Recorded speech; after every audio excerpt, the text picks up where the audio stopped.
The morning sun cast long shadows across the Nevada desert as the impossible shot echoed through the valley. A single bullet had traveled nearly a mile to strike dead center in a target most trained snipers couldn't hit at half that distance. The observer stood frozen, binoculars still raised to his eyes, unwilling to believe what he had just witnessed. "Who the hell is she?" someone whispered. 26 years old. No military training. A mechanic. 6 months earlier, this moment would have seemed as distant as the stars. The Arizona sun beat down mercilessly on Eagle Mechanics, a weathered garage on the outskirts of Phoenix. Inside, the familiar scent of motor oil and metal provided relief from the desert heat. Sarah Hayes wiped sweat from her brow, leaving a dark smudge across her forehead. At 26, she possessed the focused intensity of someone twice her age. Her practical ponytail and sharp gray eyes reflected the no-nonsense approach she brought to every broken machine. "Talk to me," she murmured to the engine of a military Humvee, running her fingers along the intake manifold. Most mechanics relied on diagnostic computers, but Sarah preferred to listen first. Machines spoke their own language of vibrations, sounds, and heat patterns. Her father had taught her that the most sophisticated tool in any garage was the human senses, if you knew how to use them. "Found your problem yet?" James Hayes emerged from the small office, a coffee mug clutched in his weathered hand. At 67, James still moved with the precise economy of movement that defined his 20 years as a Navy SEAL. His silver hair contrasted with eyes that remained military sharp, missing nothing. "Wiring harness to the comm system is shot," Sarah replied without looking up. "But there's something else. Listen." She activated a switch, and a subtle electronic interference emerged beneath the normal hum.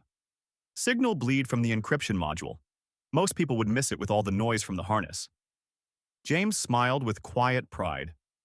His daughter possessed a gift, an intuitive understanding of mechanical systems that went beyond what could be taught. She could diagnose problems that stumped mechanics with decades more experience. The rumble of approaching vehicles interrupted their conversation. James moved toward the open garage door, his body tensing slightly, an old habit from years when approaching vehicles often spelled danger. 3 military Humvees pulled into the gravel parking lot, dust billowing around their massive tires. 6 men emerged, their muscular frames dressed in desert camouflage. They moved with the confident swagger of elite operators, scanning their surroundings with practiced efficiency. The leader, Captain Richard Miller, approached the garage with a purposeful stride. "Looking for James Hayes," he called out, his voice carrying the clipped precision of command. James stepped forward, unconsciously straightening his posture. "That's me." Miller extended his hand. "Captain Miller, SEAL Team 8. We're conducting training exercises at the Richardson Range facility. One of our vehicles is having issues, and the base mechanics are backed up." James shook his hand firmly. "Former Chief Petty Officer, SEAL Team 6. Been a while since I worked on military vehicles, but we can take a look." Something changed in Miller's expression, a flash of recognition and respect. "SEAL Team 6, 1980s, the Panama operation?"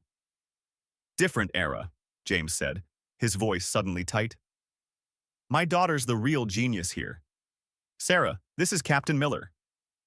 Miller looked at Sarah's hand, then at her face, his expression shifting to barely concealed skepticism.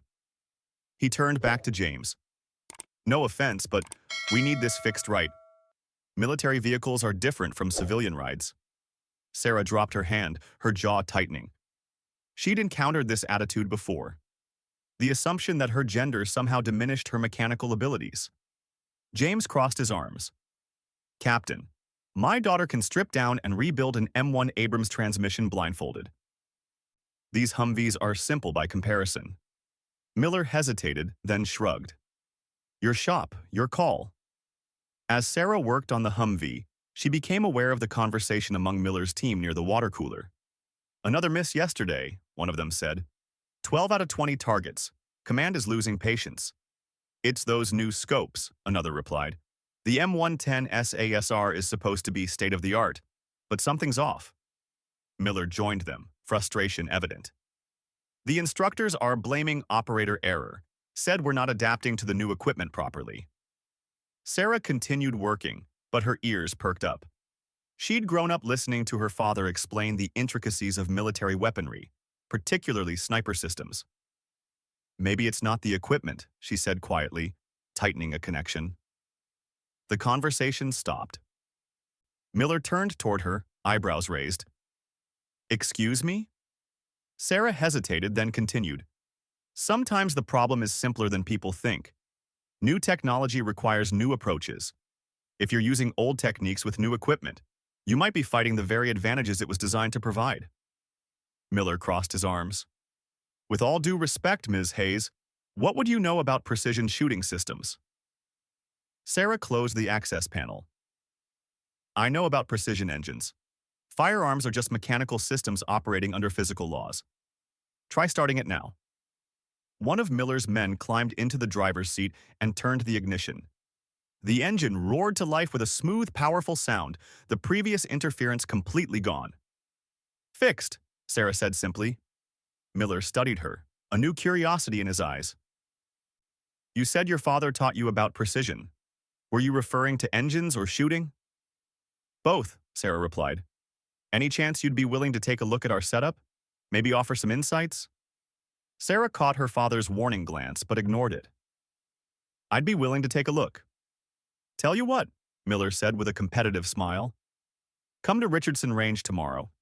If you can hit a target at 800 meters with our problematic equipment, I'll make sure your theory gets a full hearing. Sarah glanced at James, who stood watching with concern etched across his weathered face. She turned back to Miller and shook his hand firmly. Deal. That night, their modest ranch house sat quiet under a blanket of stars. Sarah found her father in his study, cleaning an old rifle with meticulous care. It's just a shooting range, Dad. Not a war zone, she said. James set down the cleaning rod. Those are military weapons designed for one purpose, to kill. This isn't a game, and Miller isn't looking for solutions. He's looking to prove himself right and you wrong. So you think I can't do it? That's not the point. He looked at her with penetrating blue eyes. Is this about proving something to them or to yourself? The question struck too close to home. Before Sarah could respond, James sighed and stood, moving to a locked cabinet in the corner. He dialed the combination and opened it to reveal several rifles carefully stored and maintained. He removed a weathered bolt-action rifle with a high-quality scope. My first precision rifle, he said, handling it with reverent familiarity. Macmillan TAC 50, nothing fancy by today's standards, but reliable as sunrise. Used it in Afghanistan during the early days. Sarah took the rifle carefully, feeling its substantial weight and perfect balance. You never showed me this one before. James's eyes clouded briefly. Some tools carry too many memories. He guided her through the proper stance and grip, correcting her position with gentle nudges. Remember, the rifle doesn't make the shot. You do. The equipment is just there to help you accomplish what you already know how to do. For an hour, they practiced dry firing, focusing on breath control and trigger discipline. James watched with growing surprise as Sarah quickly absorbed concepts that typically took recruits weeks to master. Her hands found the natural balance points of the rifle intuitively. Her breathing settled into the perfect rhythm for shooting. You've done this before, he observed. Sarah shook her head. Just what you taught me as a kid. But it feels familiar somehow, like my hands remember something my mind doesn't. James's expression grew troubled. Your mother had the same natural ability. Mom? Sarah looked up sharply. Catherine Hayes had died of cancer when Sarah was 12, leaving only fragmented memories of a gentle voice and the scent of lavender. Find the space between heartbeats, James said softly. That's what she used to say, the perfect moment of stillness where everything aligns. The following day, at Richardson Range, Sarah felt distinctly out of place amid the tactical gear and military precision. Captain Miller greeted her with professional courtesy, though his team exchanged amused glances at her civilian attire.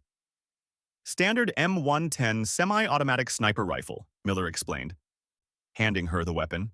7.62 NATO rounds. Effective range supposedly up to 200 meters with match-grade ammunition. The scope includes a ballistic computer that automatically calculates distance, windage, and atmospheric conditions. Sarah examined the rifle with interest. It was sleek and modern, far removed from the vintage TAC-50 her father had shown her. It's significantly lighter than previous generations, Miller continued. Carbon fiber stock, titanium components where possible. The military spent millions developing this system to be the most accurate semi-automatic sniper platform in the world. And yet, your teams are consistently missing targets, Sarah observed. Miller's jaw tightened. Yes, especially the experienced shooters, which makes no sense. The newer recruits actually perform better with it, though still below expected standards. Sarah lifted the rifle, surprised by its lightweight despite its substantial appearance. Bringing it to her shoulder, she peered through the sophisticated scope, noting the digital displays providing environmental readings and suggested adjustments. The scope is making automatic corrections based on these readings? She asked. That's the idea, Miller confirmed. It's supposed to simplify the process, especially for less experienced shooters. Sarah lowered the rifle thoughtfully. And your veteran shooters are used to making these calculations themselves, manually adjusting for conditions? Of course, it becomes instinct after years of practice. So they're still making those adjustments subconsciously, even though the scope is already compensating. They're double correcting, Sarah handed the rifle back. That's your problem right there. Miller stared at her. That's actually a plausible theory, but it doesn't explain why even when they try to trust the system completely, they still miss. I'd need to see it in action to be sure, Sarah replied. That can be arranged. The deep voice came from behind them. Sarah turned to find herself face to face with Vice Admiral Victor Maxwell, an imposing figure despite being in his 70s. His face bore the lines of command and responsibility, but his eyes were sharp and assessing. He studied Sarah with an intensity that made her uncomfortable, as if he were looking for something specific in her features. Ms. Hayes, he said, extending his hand. I'm Admiral Maxwell. I knew your father many years ago. Sarah shook his hand, noting his firm grip. He never mentioned you, Admiral. A flicker of something, regret, concern, passed across Maxwell's face. James and I served in a specialized unit together. Much of our work remains classified even now. Maxwell turned to Miller. Captain, have your team demonstrate the standard qualification procedure. Then perhaps Ms. Hayes would be willing to attempt a shot herself. As Miller's team demonstrated, Sarah observed carefully. Each shooter showed obvious skill, yet their results with the M110 were inconsistent at best. When her turn came, Sarah settled into position at the firing line, bringing the rifle to her shoulder and peering through the advanced scope. The digital display showed all the environmental factors, wind speed, distance, temperature, humidity, and had already calculated the necessary adjustments. Sarah took a deep breath, recalling her father's words from the previous night. Find the space between heartbeats. Let the rifle become part of you. Unlike the military shooters, she didn't make a series of practiced adjustments. Instead, she simply held the weapon naturally, letting it find its own balance point against her body. The world around her seemed to slow down. She could feel her heartbeat, strong and steady. Between one beat and the next, she found a moment of perfect clarity and squeezed the trigger. The report echoed across the range. Hit, called the spotter. Center mass, dead center. A murmur ran through the gathered soldiers. Sarah fired again, and again. 5 shots, 5 perfect hits, each bullet striking within millimeters of the others. As Sarah lowered the rifle, she noticed a black Sikorsky VH-60 helicopter landing at the edge of the range. From it emerged an older man in a tailored suit, Colonel Walter Sullivan, followed by a security detail. Admiral Maxwell stiffened at the sight. His eyes darted to Sarah, then back to the approaching figures. Captain Miller, wrap things up here, he ordered, his voice suddenly tense. Later that evening, a knock at the Hayes door revealed Admiral Maxwell standing on the porch. James's face hardened at the sight of his old commander, but he reluctantly invited him inside. What are you doing here, Victor? James demanded once they were seated in the living room. Artemis is back, Jim, Maxwell said quietly, his eyes moving to Sarah. And your daughter just painted a target on her back. What's Artemis? Sarah asked, looking between the two men. Maxwell sighed. During the Cold War, the military identified a small percentage of snipers who could achieve an extraordinary state of mind-body connection. We called it the Artemis Code, the ability to enter a state of heightened awareness where impossible shots become possible. Your mother was part of the program, James added reluctantly, not just as a scientist, but as a subject. Catherine had the natural ability to enter the Artemis state without training. And now, so do you, Maxwell said, studying Sarah intently. Today's demonstration was remarkable, especially for someone with no formal training. That doesn't explain why you're here, James pressed. Maxwell leaned forward. The CIA has revived the project under a new name, Olympus. They're using advanced genetic technology to try to create the Artemis state artificially. They've been hunting for natural carriers of the genetic markers. And my daughter's performance today just announced her presence to them, James concluded, his face ashen. Precisely, Maxwell confirmed. Sarah's genetic makeup, combined with her natural ability, makes her the most valuable Artemis subject they've ever encountered. The sound of breaking glass from the back of the house interrupted them. Colonel Sullivan burst through the front door, pistol drawn. Maxwell, they're here. CIA tactical team, at least 8 operatives. James moved with startling speed for his age, pulling a hidden lever beneath the coffee table. A section of flooring slid open, revealing a narrow staircase. Escape tunnel, he explained to Sarah's shocked expression. This way, now. As gunfire erupted outside, Maxwell grabbed Sarah's arm. Your father and I prepared for this possibility years ago. The Artemis Code is more important than you can imagine. And now, you're at the center of it all. Sullivan covered their retreat as they descended into darkness, the sound of combat fading behind them. The last thing Sarah heard before the hidden door sealed was her father's voice, cold and determined. Protect her, Victor. Don't make the same mistake we made in Panama. The mountain cabin stood isolated against the backdrop of the Arizona wilderness, its weathered exterior concealing reinforced walls and state-of-the-art security systems. Inside, Sarah paced restlessly as Maxwell secured the perimeter and James accessed a hidden weapons cache behind a false wall.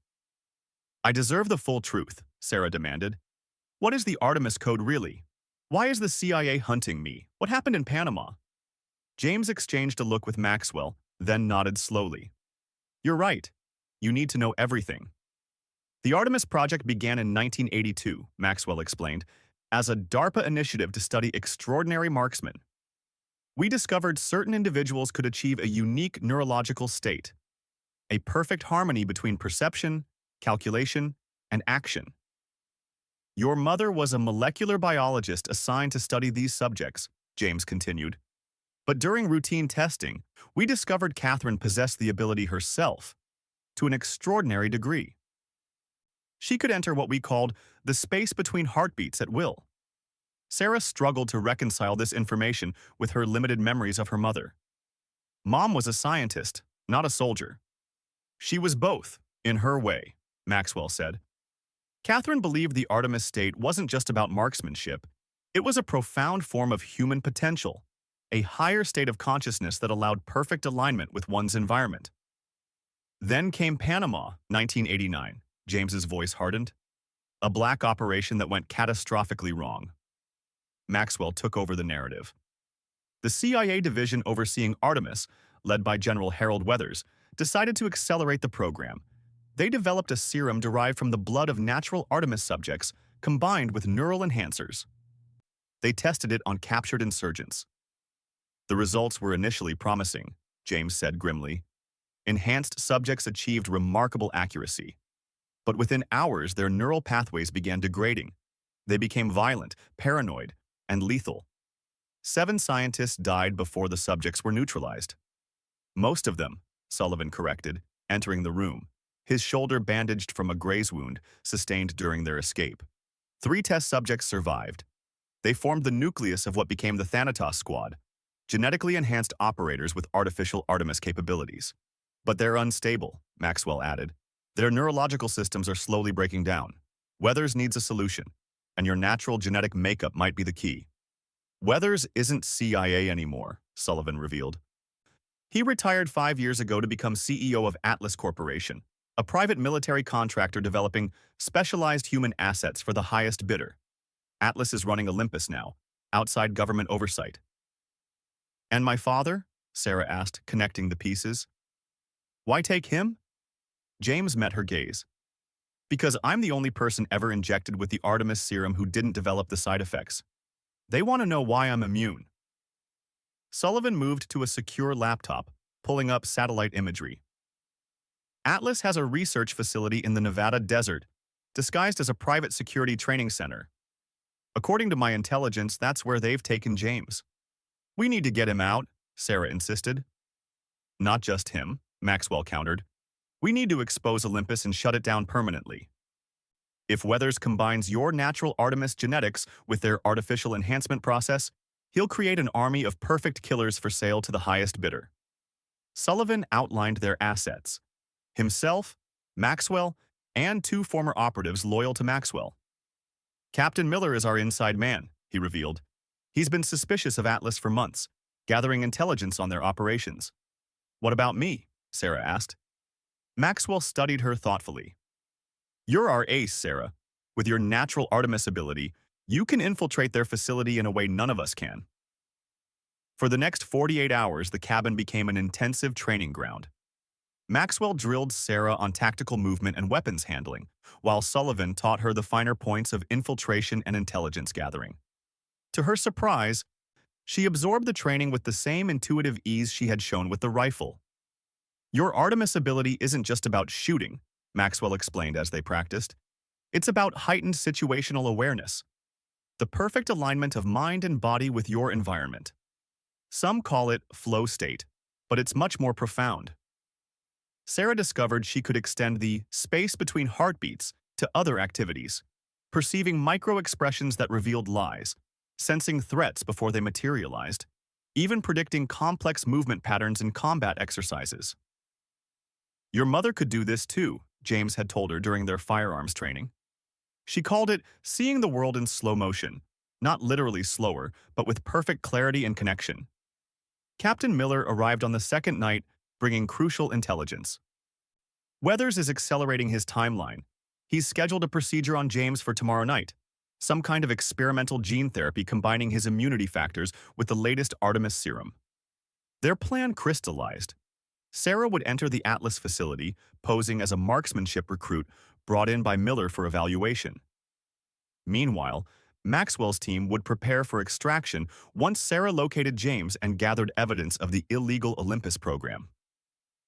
Remember, Maxwell cautioned as they finalized preparations, the Thanatos operatives are lethal but unstable. Their enhanced Artemis state gives them extraordinary capabilities, but at a terrible cost.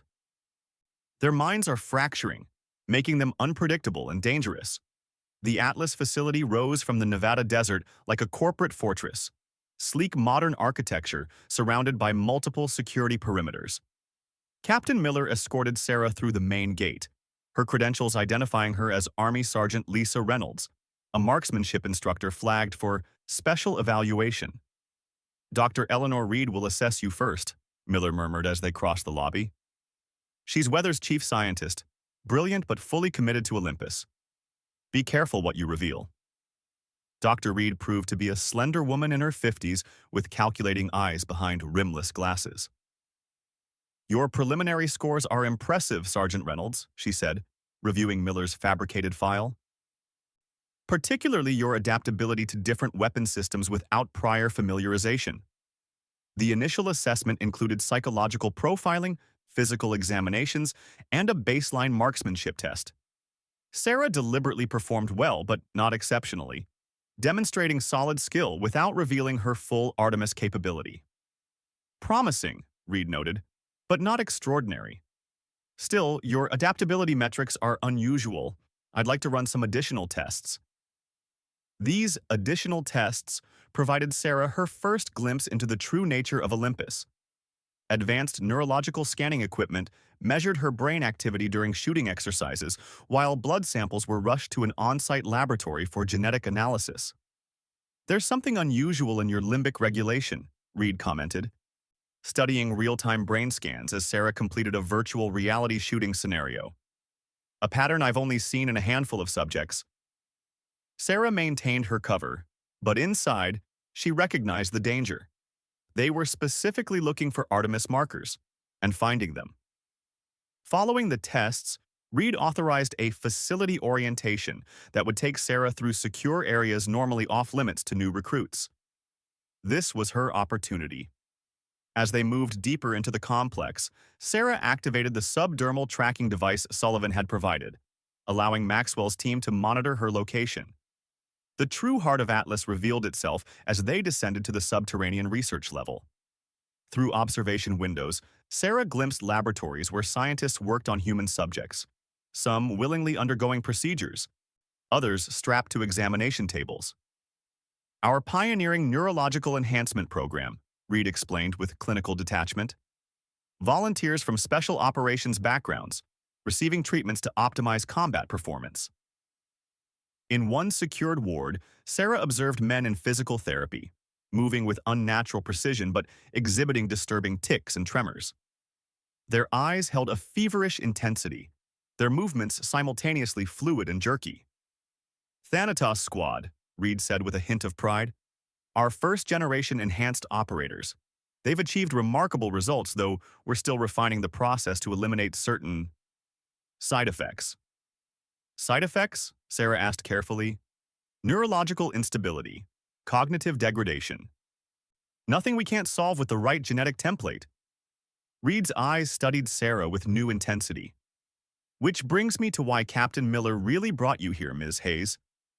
Sarah's blood ran cold. I don't know what you're talking about. My name is Reynolds. Please, Reed smiled thinly. Facial recognition flagged you immediately. The daughter of Catherine and James Hayes, the two most significant Artemis subjects in our database. We've been looking for you for years. Armed security personnel materialized at the ends of the corridor, weapons raised. Reed's expression softened slightly. Don't be alarmed. You're not a prisoner. You're the missing piece we've been searching for. Your natural Artemis capability, combined with your father's immunity factors, could perfect the enhancement process. Where is my father? Sarah demanded. He's being prepared for the final phase of integration. General Weathers has been quite looking forward to meeting you both. Sarah was escorted to a secure conference room where General Harold Weathers awaited. At 70, the former military commander retained the imposing presence that had once made him the Pentagon's most feared intelligence officer. His silver hair was cropped in a precise military cut, his posture ramrod straight. Sarah Hayes, he greeted her, genuine warmth in his voice that didn't reach his calculating eyes. The daughter of Catherine. The resemblance is remarkable. Where's my father? Sarah demanded again. Safe, Weathers assured her. And soon to be part of something truly historic, as will you, if you choose to cooperate.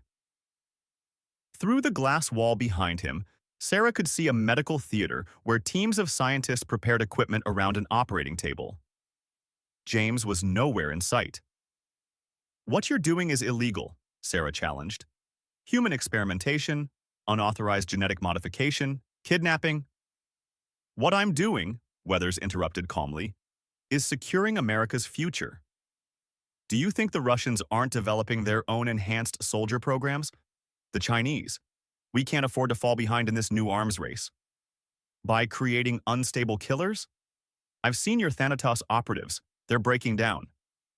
Weathers nodded, acknowledging the point. First-generation technology has limitations.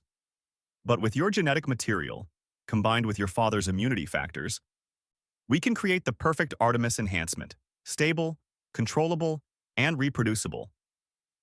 And sell it to the highest bidder through Atlas, Sarah concluded.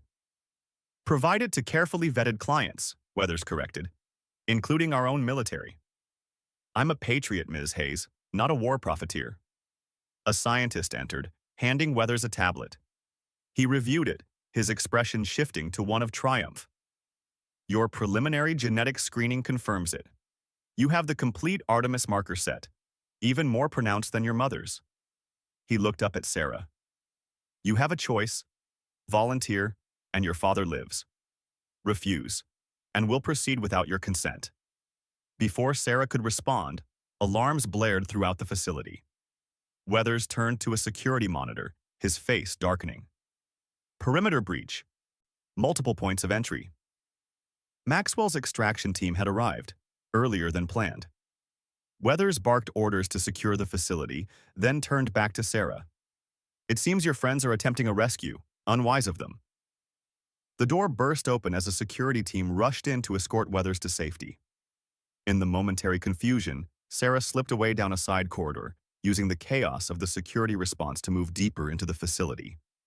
She had to find her father before Maxwell's team was overwhelmed, and before Weathers could implement his contingency plans. The Atlas facility had descended into controlled chaos. Emergency lights pulsed red across sterile white corridors as security teams mobilized against Maxwell's infiltration team. Sarah moved with purpose, using service passages identified in Sullivan's intelligence briefing to avoid detection. She reached the main laboratory level, where Reed had indicated the integration procedure would take place. Through reinforced glass, she finally spotted her father, strapped to an examination table, surrounded by medical equipment and monitoring devices. James appeared conscious but sedated, various electrodes attached to his head and chest. Two Thanatos operatives guarded the laboratory entrance, their enhanced physiques and predatory stillness marking them as different from regular security. Sarah observed them from concealment, noting the subtle tremors in their hands and the vacant intensity in their eyes, signs of the neural degradation Maxwell had described. She closed her eyes, focusing inward to find that perfect stillness her father had taught her. The space between heartbeats. Time seemed to slow as her awareness expanded, perceiving patterns in the guards' movements, identifying the rhythm of the security system, sensing the flow of people and threats throughout her environment.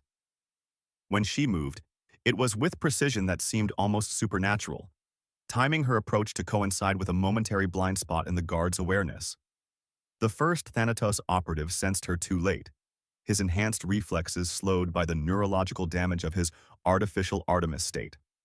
Sarah neutralized him with a precisely targeted strike to a nerve cluster, another application of her heightened perception. The second guard proved more challenging. His artificial enhancements compensated for his deteriorating nervous system, making him preternaturally fast. He countered Sarah's attack with shocking violence, his eyes showing no emotion as he attempted to crush her windpipe. Sarah felt a rib crack as his blow connected, sending her stumbling backward. The Thanatos operative advanced relentlessly, his expression blank as he prepared to deliver a killing strike. Sarah rolled aside, accessing the Artemis state more deeply than ever before. The world around her crystallized into patterns of movement and counter-movement, attack and response. She anticipated his next three moves perfectly, countering with precision that left him off balance. A final strike to a nerve junction temporarily paralyzed him, allowing Sarah to enter the laboratory and free her father. "Dad," she whispered urgently, removing his restraints. "Can you walk?" James's eyes focused slowly. "Sarah, how did you—" "Maxwell, Sullivan, and me," she explained quickly. "We don't have much time." James nodded, his military training asserting itself through the sedative haze. "Weathers has the Artemis data in the central server room. We need to destroy it, or he'll just start over somewhere else." A familiar voice interrupted them. "That won't be necessary." Dr. Eleanor Reed stood in the doorway, a security access card in her hand. "I can help you." Sarah positioned herself protectively in front of her father. "Why would you help us?" "Because your mother was right," Reed replied, her professional detachment cracking to reveal genuine emotion. "I was Catherine's student before joining Artemis. She always believed the program should be about understanding human potential, not weaponizing it." She extended a data drive. "Everything Weathers has done, the illegal experiments, the neurological damage to the Thanatos subjects, the genetic violations, it's all here." James studied Reed carefully, then nodded to Sarah. "We can trust her. Catherine mentioned her in her journals." Reed guided them through service corridors toward the extraction point, using her access codes to bypass security checkpoints. "Weathers betrayed everything Artemis was meant to be," she explained as they moved. Catherine envisioned a program to explore human consciousness, to understand the space between heartbeats as a gateway to expanded human awareness. Instead, he turned it into a weapons program, James said grimly. "Worse," Reed continued. He's selling it to private military contractors, foreign intelligence services, anyone willing to pay. The Thanatos operatives are just the beginning. If he combines Sarah's natural Artemis genetics with your immunity factors, he could create an army of enhanced killers without the current limitations. They reached a junction leading to the surface extraction point when the corridor ahead filled with armed figures, Weathers, and the remaining Thanatos operatives. "I'm disappointed, Eleanor," Weathers said coldly, "after everything we've accomplished together." "You perverted Catherine's work," Reed responded. "These aren't accomplishments, they're abominations." Weathers signaled, and the enhanced operatives moved forward with unnatural speed. "The extraction team has been neutralized," he informed them. "There will be no rescue today." Sarah stepped forward, feeling the Artemis state rise within her, not as a weapon, but as a heightened awareness. She could sense the neural instability in the Thanatos operatives, the fracture patterns in their artificially enhanced minds. "Your perfect soldiers are breaking down, General," she said calmly. "Look at them. Really look. Their hands are shaking. Their pupils can't focus properly. You didn't enhance them, you destroyed them." One of the operatives twitched violently, his programming momentarily disrupted by Sarah's words. Weathers noticed and frowned. "Temporary side effects. With your genetic material, we'll perfect the process." "There is no perfecting it," James joined his daughter. "The Artemis state can't be artificially induced or maintained. Catherine proved that 20 years ago. It has to be discovered individually, through integration of mind and body. You're creating time bombs, not soldiers." As if to illustrate his point, one of the Thanatos operatives suddenly convulsed, dropping to his knees as neural pathways misfired catastrophically. The others looked on with empty eyes, unable to process the emotional response that should have accompanied their comrade's distress. Sarah used the distraction to access her deepest Artemis state yet. Not to fight, but to connect. She projected a calm certainty toward the enhanced operatives, reaching the fractured human consciousness still buried beneath their programming. "You don't have to follow his orders," she said quietly. "You're still human beings beneath the enhancements." The remaining operatives hesitated. Their artificially structured minds encountering something their programming couldn't process. Genuine human connection from someone who could see past their enhancements to their suffering humanity. "Enough of this." Weathers drew his sidearm, aiming at Sarah. "Too valuable to kill, but a kneecap should ensure your cooperation." The shot never came. Admiral Maxwell appeared behind Weathers, his own weapon pressed against the general's head. "It's over, Harold." "Victor," Weathers didn't lower his weapon. "Still fighting the last war, I see." "This was never war," Maxwell replied.